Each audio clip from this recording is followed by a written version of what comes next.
भूतेषु माँ कुष्मांडा रूपेण संस्थिता नमस्तस्यै नमस्तस्यै नमस्तस्यै नमो नमः। नवरात्रि के चौथे दिन माँ दुर्गा के चतुर्थ स्वरूप कुष्मांडा माता की पूजा का विधान है। इनकी मंद हंसी से ब्रह्मांड का निर्माण होने के कारण इनका नाम कुष्मांडा पड़ा। धार्मिक ग्रंथों के अनुसार जब चारों ओर अंधकार ही अंधकार था, तब माँ की ऊर्जा से ही सृष्टि का सृजन हुआ था। नमस्कार, मैं निशा राय आपके साथ और आप देख रहे हैं समाचार प्लस झारखंड बिहार। समाचार प्लस की ओर से आप सभी दर्शकों को नवरात्रि की ढेरों शुभकामनाएं।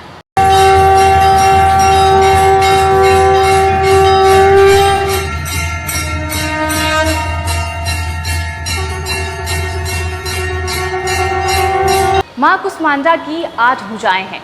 वे इनमें धनुष, बाण, कमल, अमृत, चक्र, गदा और कमंडल धारण करती हैं। माँ के 8वें हाथ में माला सुशोभित रहती है, जो भक्त को भवसागर से पार उतारती है और उसे लौकिक परलौकिक उन्नति प्रदान करती है।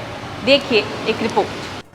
साल भर के लंबे इंतजार के बाद एक बार फिर से शारदीय नवरात्र का पर्व आ गया है। माँ का हर स्वरूप एक अलग शक्ति को प्रदर्शित करता है।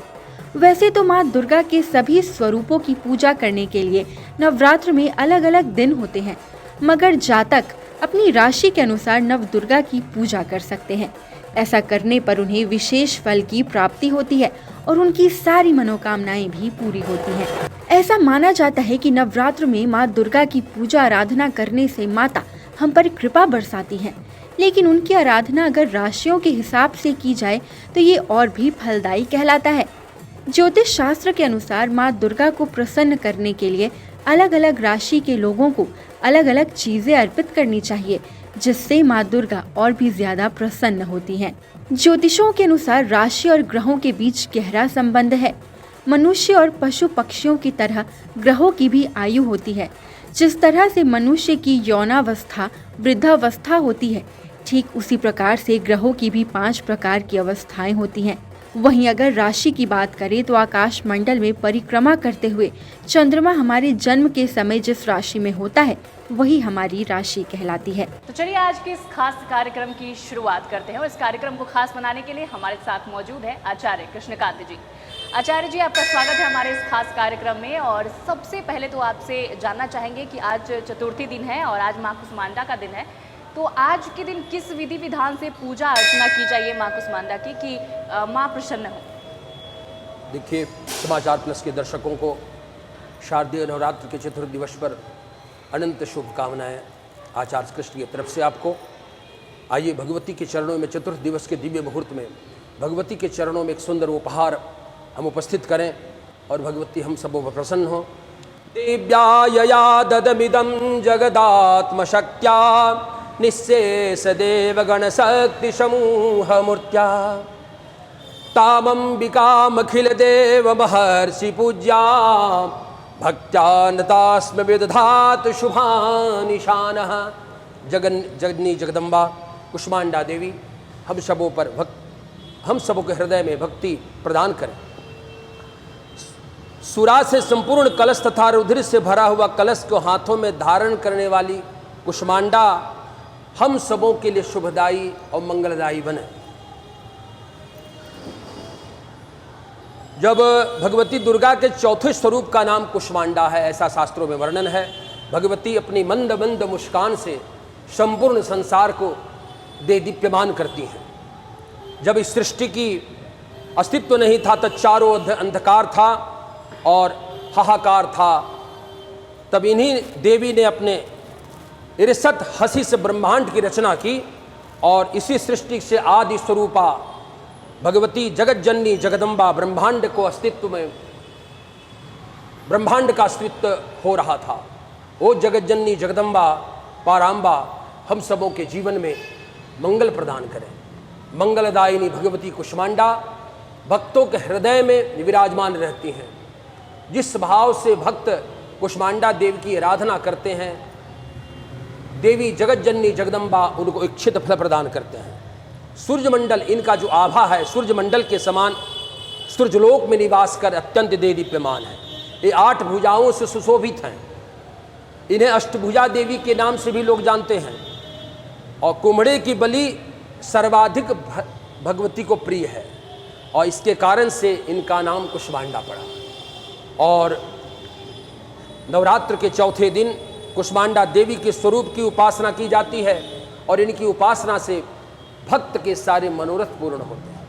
आचार्य जी, माँ कुष्मांडा के पूजा अर्चना की विधि विधान क्या है? किस तरीके के भोग लगाए जाए इन्हें? देखिए, ऐसा है, सबसे बड़ी बात है कि कुष्मांडा भगवती को भथुए से बने हुए पदार्थ का भोग लगाना अत्यंत प्रिय है। भथुए का जो मिष्टान्न बनता है वह मिठाई भगवती को अगर अर्पित किया जाए कुष्मांडा देवी को, तो कुष्मांडा देवी बहुत प्रसन्न होंगी।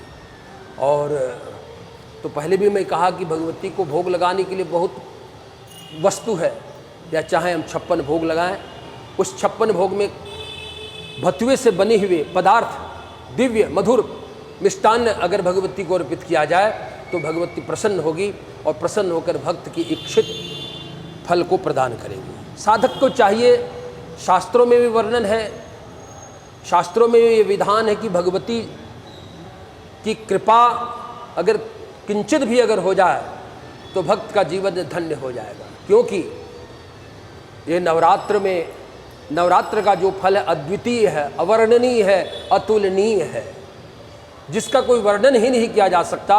अगर उसमें आराधना भगवती कुष्मांडा देवी का किया जाए तो भक्त का जीवन धन्य हो सकता है।